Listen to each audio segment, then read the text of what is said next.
this required pre-lecture video, we're going to discuss the beginning sections from Chapter 14 on periodic motion. So this will cover the main ideas of periodic motion, the mathematical representation of it, from sections 14.1 and 14.2. Okay, so for this, we're going to come back to this idea of restoring force, which we've talked about before.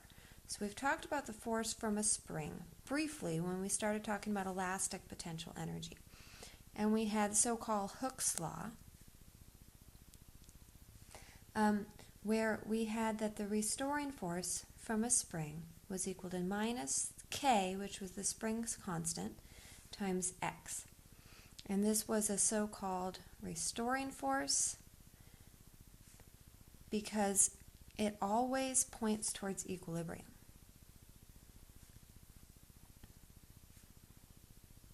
So what that means is that if it's to stretch a string a little bit, it wants to go back to equilibrium. If you compress it, it goes back to equilibrium. So if we go ahead and just visualize this again to remind ourselves, if we have some equilibrium position for a spring, we call that x equals 0. So this x is very specifically the distance from equilibrium. And if you stretch the spring, then there's a force here that's acting to restore it back to equilibrium. And the x is the distance from equilibrium to where it's at. And this negative sign denotes that the force is always opposite your displacement from equilibrium.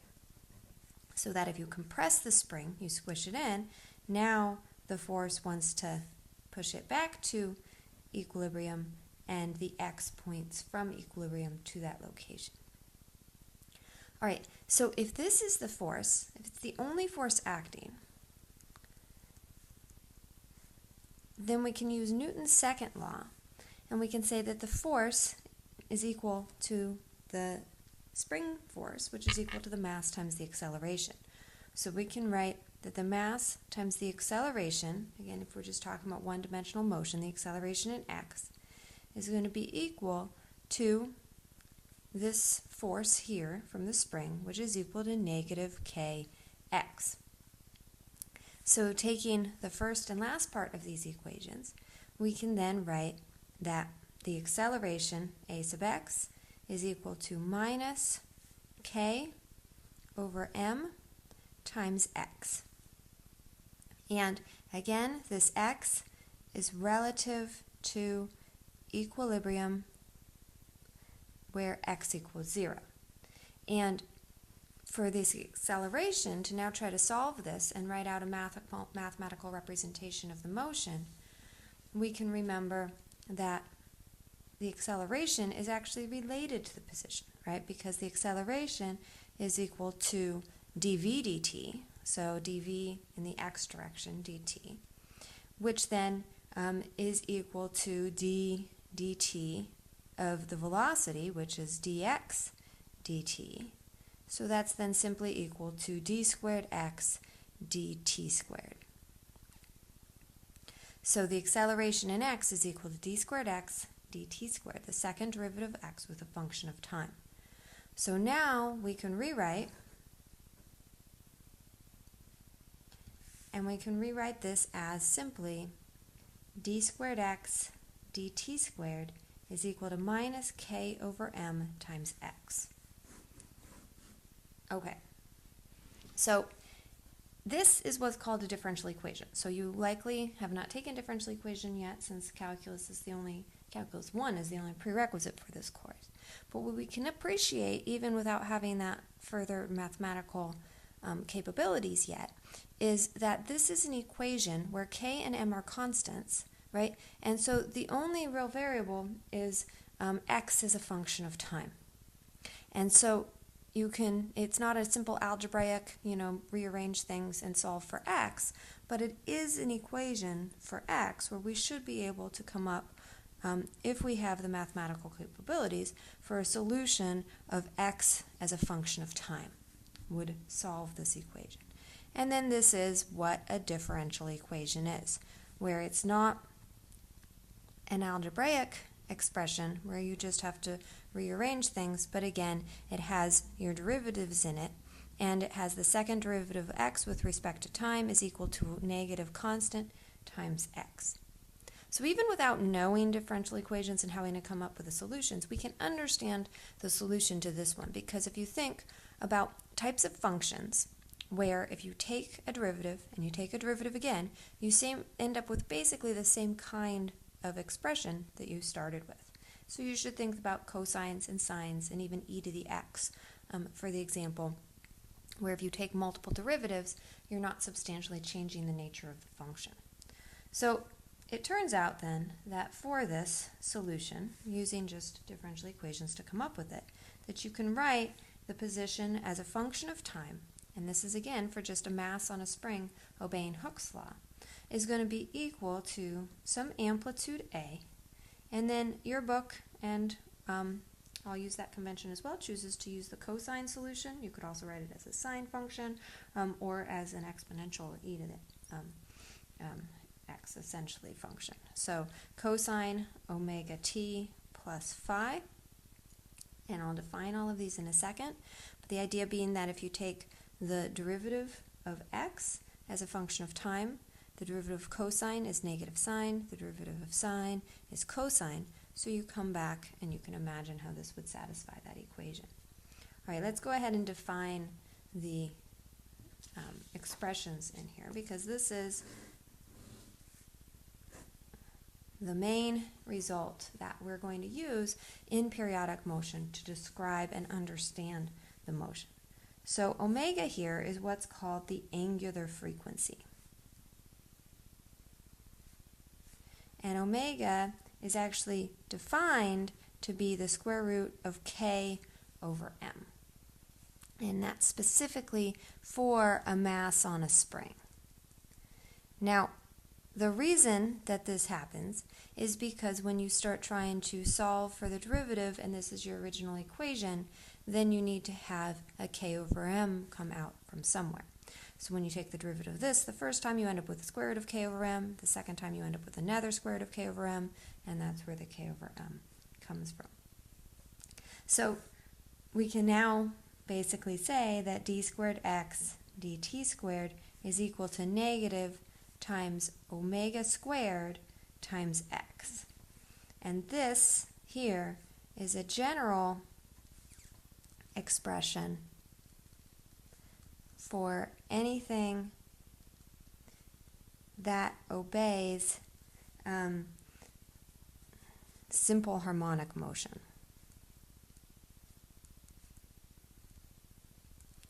And so then that's basically going to be sinusoidal or cosine sinusoidal motion.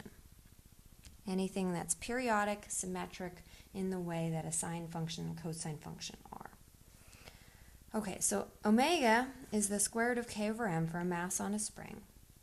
And A, as I mentioned, is the amplitude.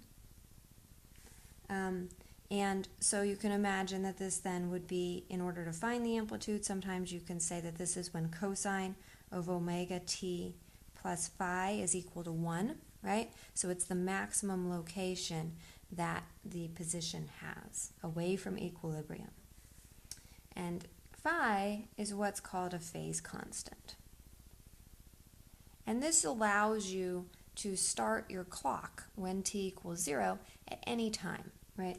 A cosine function typically will have at t equals 0, x is equal to a, so it's at its maximum amplitude and then it comes down.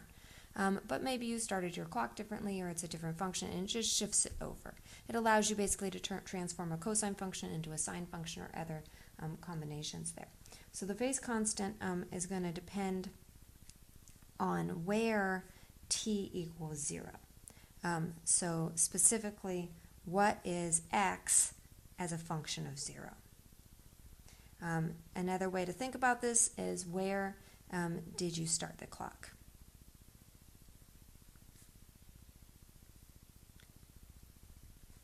Where was it when you pressed go on your stopwatch and started measuring the motion? A lot of times we'll deal with a phase constant of 0, but it's good to know that this then allows you to have this translation between not just a cosine wave, but a sine wave as well. Okay, so if we now go ahead and just look at this, so if we write again x as a function of t is equal to a times cosine of omega t plus phi, then we can look at what this graph looks like. And I'll plot this for phi equals 0, so that I'm just going to start and draw a normal cosine wave, where here is the amplitude, right? This would be 0, and this would be negative a. So top to bottom, it actually goes to a, but a is the displacement from equilibrium, and that's as a function of time. So one full cycle, right, it gives us the time for one full cycle. So the time for one full cycle, note that it's not just top to bottom, but top to bottom and then back to the top, is called the period. And that's going to be denoted by capital T. So the period of oscillation, capital T, is equal and related to the frequency. It's actually going to be equal to 2 pi over this omega, which was our so-called angular frequency. So we can then say for this graph, phi equals 0, so x is equal to a times cosine omega t, sorry, that's a little t. X evaluated at 0 simply equals a. And then note that x evaluated at the period t is also equal to a, because it equals a times the cosine of 2 pi over omega. That's evaluated here for t is equal to 2 pi over omega times omega. And so then that's just the cosine of 2 pi. And that's where the a comes from. Okay, so getting comfortable with this cosine function mathematically and how it, translates into this motion is, kind of why I drew this out, so that you can picture, hopefully you've encountered your cosine functions before in your math courses, and just having a refresher about some of their characteristics. Now back to this idea of the period is equal to 2 pi over omega. T, again, is equal to 2 pi over omega. And the period is equal to the inverse of the frequency, not the angular frequency, but just the normal frequency. So frequency F is equal to cycles per second, which is equal to a unit of a hertz. And it turns out that the period is equal to 1 over the frequency. So I'll box some of the main equations that you'd be then provided with on your equation sheet. So the period is equal to 1 divided by the frequency, and the period is also equal to 2 pi over omega, and we know that omega equals the square root of k over m. So we have a lot of different combinations that we can write down. I'll write down some of the most popular ones. So we have that here. We have that t is equal to 2 pi over omega, which is equal to 2 pi over, and then omega is equal to the square root of k over m. So that's one way, which again is equal to 1 over f. So you have various combinations here. You can also relate the frequency and omega.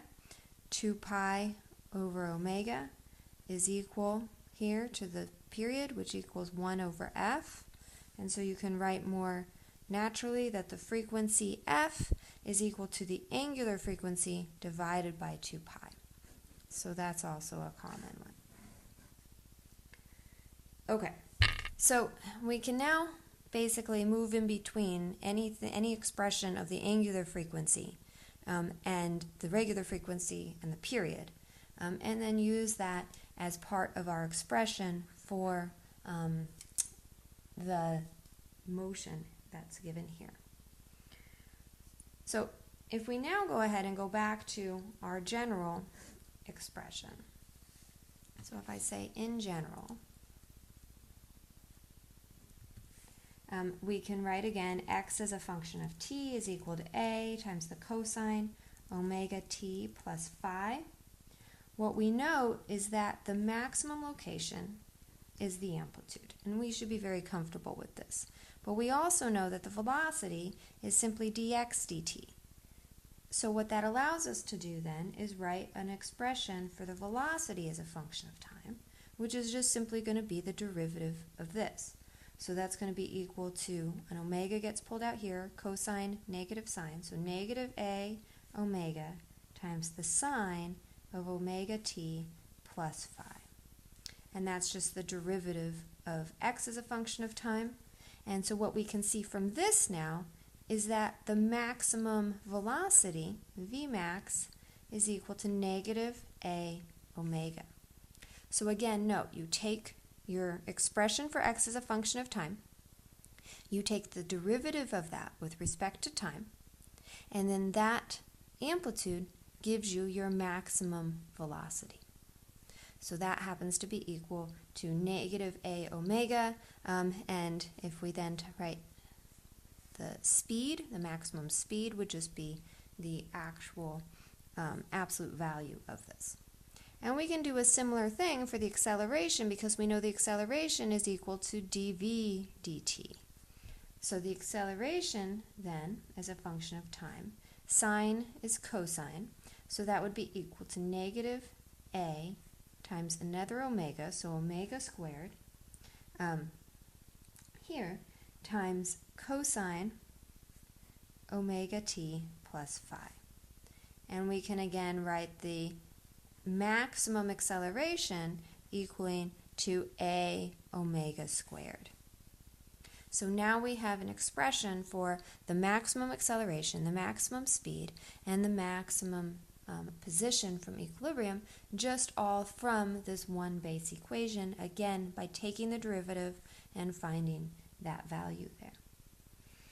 So what we can also do is note that we can go back to our original expression for our differential equation, which was that the acceleration as a function of time was equal to negative omega squared times x as a function of time, which, remember, worked out because we had that d squared x dt squared equals negative k over m, which is omega squared, times x. So that then also shows that this expression satisfies this differential equation. Okay, for the last part of this video, let's just look at a graph that's shown, and it has numbers provided for here on the x-axis that says 2 meters and negative 2 meters, 1.5 seconds, 3 seconds, and 4.5 seconds for different points, and 1 point p marked on this graph as a function of x of t. And then there's questions. What is the sign of the velocity at point P? What is the sign of the acceleration at point P? Describe the motion at point P, and then write the general equation x as a function of t for this graph. So if we go ahead and we think about the first question, what is the sign of the velocity at point P? Well, this then brings us all the way back to the beginning of the course, where we remember that the velocity, right, is equal to dx dt. So it's basically equal to the derivative at that point. So we can see very clearly that the velocity is negative. So the velocity at point P is negative, and that's going to be from the slope, right? And that tells us, remember, a negative velocity means it's headed, when we get to this step about describing the motion, it's headed in the negative x direction. So it's headed in the negative x direction here. And that also makes sense just from looking at this graph. Okay, for the second part here, the acceleration is equal to dv dt. So it's equal to the rate change of the velocity. So that's one way to picture this, is how is the slope changing. And then the next one is that we also have that the acceleration at this point we can relate it to the position, right? So there's multiple ways to kind of think about this. If we do it mathematically, because that tends to work best for most students, if we fall back on the idea that the acceleration is equal to negative omega squared x. So we want to recall that the acceleration then from this equals negative omega squared x is always going to be opposite x. And that makes sense, right? Because again, when you have this basic picture of, the equilibrium position and you stretch your spring, the force is always going to be pointed opposite your displacement. Oh, sorry, that went off the screen. Let me show that again. The force is always going to be opposite your displacement. So that means the acceleration is always opposite x, right? This is going to be the idea of a restoring force. So that makes this very easy, right? This is the mathematical representation of that, because if point P is here, where x is positive, then that tells us that the acceleration has to be negative. So x is positive, so the acceleration is negative. So what that tells us then is that if it's headed in the negative direction and the acceleration is negative, then at point P it must be speeding up, because it tells us that the acceleration and the velocity are in the same direction. The acceleration and the velocity are in the same direction. So again, going back to the very beginning of this course, we know that that means that the object is speeding up and it's headed in the direction of the velocity. So in this case, we would describe the motion as headed in the negative x direction and speeding up. So it's headed back towards equilibrium in the negative x direction, and it's speeding up. Now for part C, we can then write out the equation x as a function of time for the graph. And for this, we note that phi is equal to 0. And the reason I know that phi equals 0 is because I'm starting at my positive displacement right here. So if phi equals 0, then we can say that x as a function of t is equal to a times the cosine of omega t. And we know what a is because a is going to be equal to the amplitude given in the problem, which was just 2 meters. And then we see that the period of oscillation is 3 seconds. So we can write this as a times the cosine of omega, which is 2 pi over the period times t. So that's going to be equal to 2 meters times the cosine of 2 pi over 3, that was 3 seconds, times t. And that gives us then our expression of x as a function of time for that particular graph. Just plugging in the values from the graph, we now have, for any given time, what is the position. Okay, that concludes this discussion of periodic motion. We'll continue this in class. If any questions, let me know.